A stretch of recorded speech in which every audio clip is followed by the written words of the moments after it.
A través de la arquitectura es posible observar el grado de desarrollo alcanzado por un pueblo en cada una de las etapas de su historia.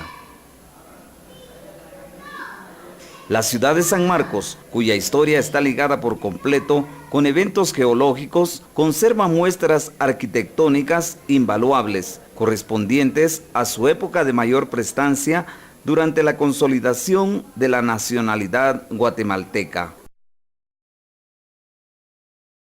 Aún con las demoliciones del año 2012, tras el terremoto de San Ernesto, obras maestras del siglo XIX y de los primeros años del siglo XX permanecen en pie, especialmente en la necrópolis del área urbana.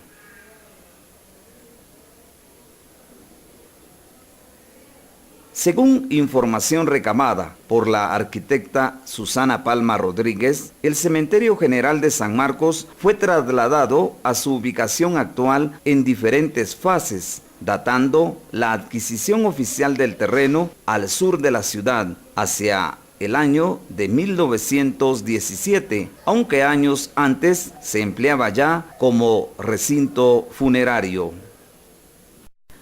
La ciudad de San Marcos, azotada por eventos geológicos durante las primeras 2 décadas del siglo XX, fue, en un marco de reconstrucción, el escenario para que la arquitectura historicista con impronta europea, según refiere Héctor Santiesteban y Edgar Velázquez, se desarrollara de la mano de la calidad artística del maestro constructor Enrique Menaldo y Menaldo, migrante italiano radicado en Guatemala desde finales del siglo XIX.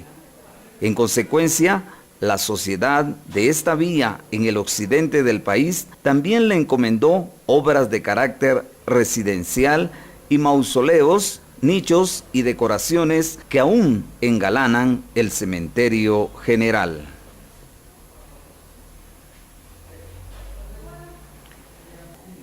Seguramente el estilo historicista, de similitudes marcadas con el neoclásico, constituyó el último adelanto que Menaldo y sus compatriotas radicados en Guatemala y Quetzaltenango observaron antes de salir de su patria. Y fue este estilo el que plasmaron con maestría y con un atraso de más de 100 años en las 3 principales ciudades de la República, desde los días postreros a la Revolución Liberal, llevada al éxito el 30 de junio de 1871 y que se consolidó durante más de 40 años en la otrora noble nación centroamericana.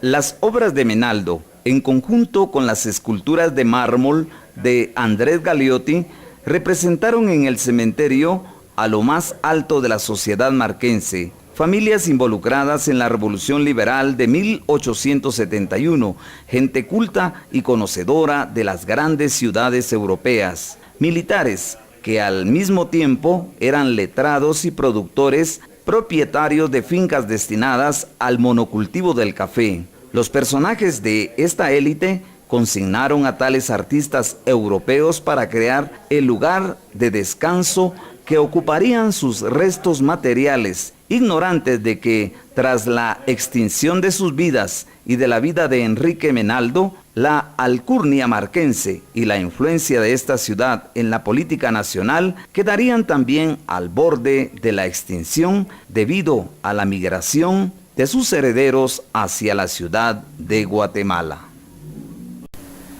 La ciudad de San Marcos, para la segunda mitad del siglo XX, apenas presenta destellos esporádicos de aquella época de oro en algunos de sus cronistas, pintores y músicos, convirtiéndose así en una ciudad destinada al olvido y que a lo interno también perdió la memoria al respecto de sus héroes.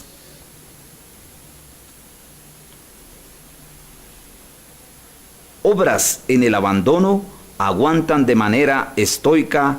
las embestidades de la geología y el olvido.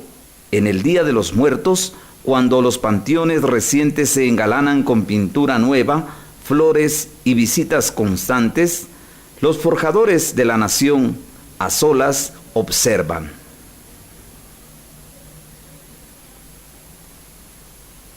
Pocos fueron los héroes visitados en este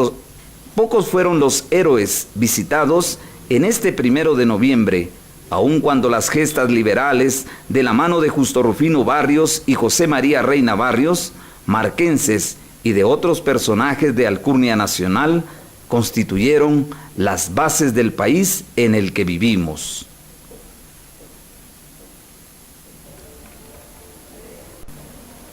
Esas obras arquitectónicas dejadas al abandono por herederos que emigraron y por vecinos que desconocen los orígenes de la ciudad donde actualmente viven, seguirán por algunos años erguidas y guardando los restos de aquellos valiosos hombres que construyeron un país que urge ya de nuevos días de gloria.